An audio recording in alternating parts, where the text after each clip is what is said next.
All right, so I'm gonna do a couple more. I realized that some of the examples that I did are not like your homework. So I am gonna do a couple. So number 43, can you see that okay? All right, here we go. So number 43, 3x squared plus 24x plus 48 equals 0.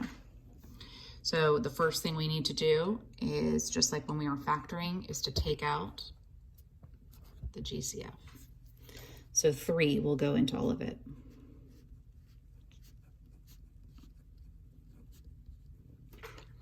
So now we look what's inside the parentheses. That looks like a perfect square trinomial because this is a perfect square and 16 is a perfect square.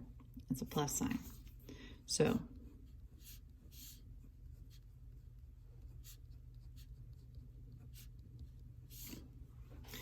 what I just did is I split apart the x's, the x squared, into x and x. I split apart the 16 into 4 and 4. This meant that both signs are the same. This sign tells me what they're both going to be. All right, so I'm going to simplify this and make it look like this. So now I only want the parentheses. I want the x. I don't need that. I need to get rid of that 3. So I divide both sides by 3. And I'm left with x plus 4 squared is equal to 0. So now I'm in position to solve for x. So we want to know, this is telling us what x plus 4 squared is. We only want to know what x plus 4 is. So this should remind you of the examples I did yesterday or whenever it was. So now this will just become x plus 4, and this will just be 0. And then you subtract 4 from both sides. So x is equal to -4, and that is your answer. So to recap, here is me taking out the GCF. Here is me doing the perfect square trinomial part. Here is me getting rid of the 3, divide by 3.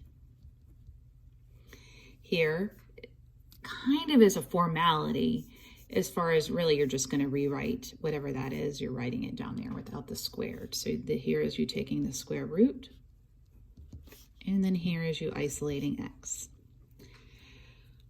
All right, so I'm going to do number 45. 45 looks like number 44.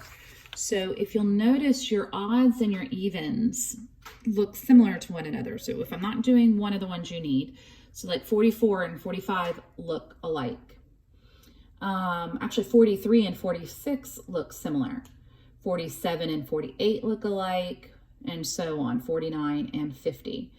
So I am going to do number 45. Again, number 45 is very similar to number 44. So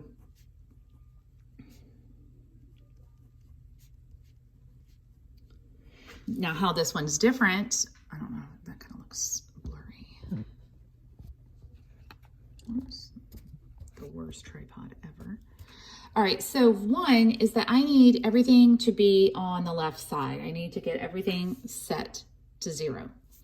So since the a squared, I always want my squared variable to be positive, and it is. I want that to stay, and I want this to move over here.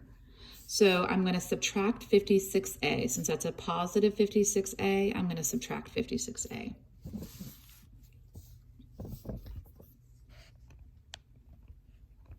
Sorry, y'all. 49a squared minus 56a plus 16 is equal to 0.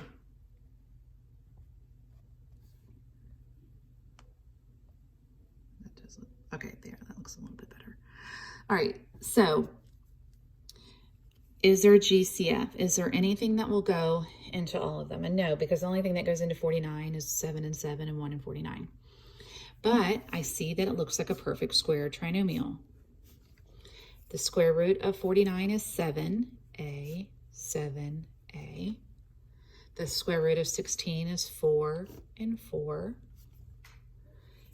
This is a minus sign, so that means they're both going to be minus signs, equals 0. So just simplify that. This and this are the same. Just this is easier to write that square root on top for me to explain that part.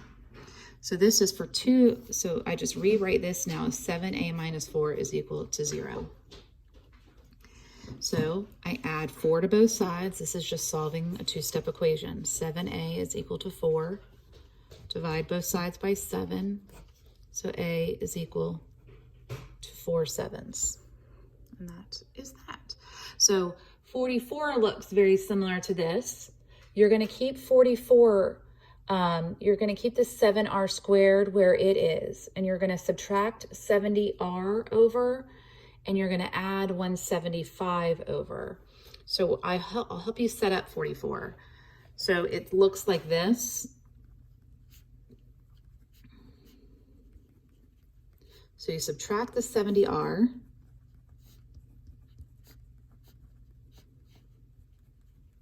And then you add, since that's negative 175, you add 175. And make sure this is, you need to finish the rest of it, but make sure you take out the GCF first, and your life is a lot easier. So I'm going to go ahead and post this.